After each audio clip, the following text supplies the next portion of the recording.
In fulfillment of Article 155, Part 1 of our Constitution, I prepared and present to Parliament on behalf of His Excellency the President estimates of revenue and expenditure for the financial year 2023/2024. On Thursday, 15th June 2023, the Minister for Finance, Planning and Economic Development, Honorable Matia Kasaija, presented the budget for the financial year 2023-2024 to the nation. Constitution of Republic of Uganda. The presentation was preceded by the Speaker's communication to the House, in which she urged legislators to ensure that oversight is carried out on the incoming budget. The Legislature duly executed its constitutional obligation of appropriation, which is enshrined under Article 156 of the Constitution of the Republic of Uganda, and it did it timely and exhaustively. Oversight is one of our roles, and as we give out money today, we must do oversight of the money that we approved and given out. That is your role, and you must do it. There shouldn't be an aspect that is conflicting oversight roles. The only institution that is given by the Constitution is Parliament of Uganda. The rest are just coming in to do their oversight, but ours is constitutional. When the new financial year commences on 1st July, we require parliamentary committees to scale up their oversight role. We urge the accounting officers to ensure efficiency and effectiveness in budget execution.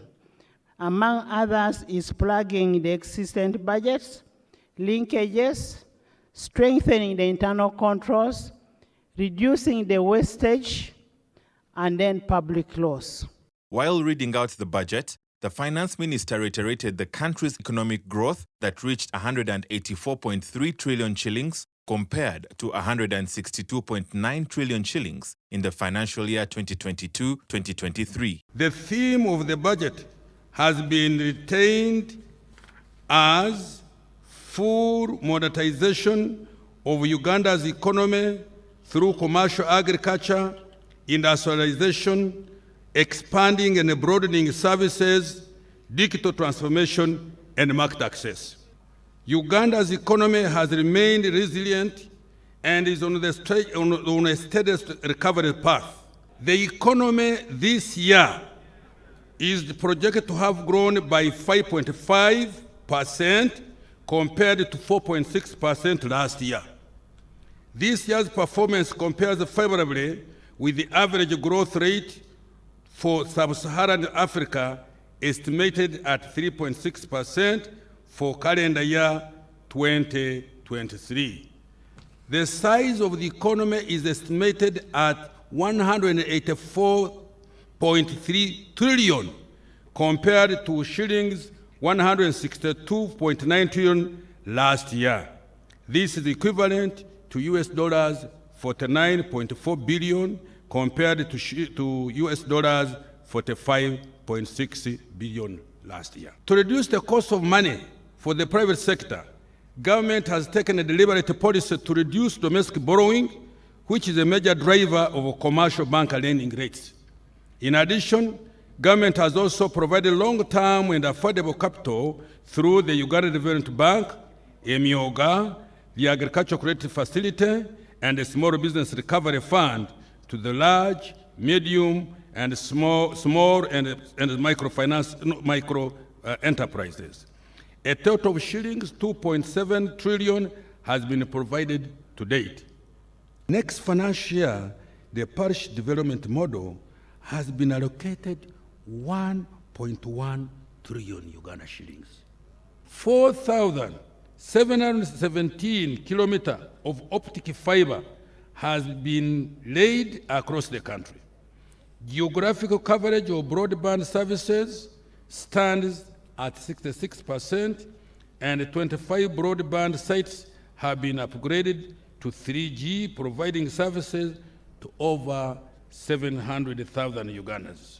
Next year, Wi-Fi will be deployed to 820 locations, targeting schools, hospitals, markets in selected sub-regions. The Greater Kampala Metropolitan Area Network will be upgraded to monitor service provision over the national backbone infrastructure. Government, we, in the next few weeks, resolve the plight of medical interns and doctors designated as senior house officers in view of their important role in supporting the healthcare system. So please, interns, calm down. We are coming to rescue you. In the meantime, I have provided shillings 22 billion to clear outstanding areas for medical interns and senior house officers for the financial year ending June this year. Madam Speaker, total expenditure will be 52.7 trillion. Wages and salaries will amount to 7.3 trillion. And non-wage recurrent expenditure, 13.5 trillion. Government of Uganda development expenditure amounts to 6.1 trillion, and external project supporting financing is 8.3 trillion Uganda shillings. Areas worth 215.8 billion will be settled. Appropriation aid, shillings 287 billion have been provided for. External debt repayment amounting to shillings 2.6 trillion and interest payment of shillings 6.1 trillion will be made. Domestic debt financing amounting to 8.4 trillion. In his address, President Yoweri Museveni emphasized that all efforts should be made to add value to all products, including food and minerals, which can boost their value by 10 times the market price of raw materials. Value addition, sort of partial industrialization, is aimed at two missions. Number one, import substitution. Mulekerao okusaka. Don't import, make locally. But also export promotion. The big proportion of our economy is still a raw materials economy. Now that we have got an educated workforce, now that we have got enough electricity, now that we have got good roads, and that we are building or repairing the railway system, every effort must be made to add value to all our products.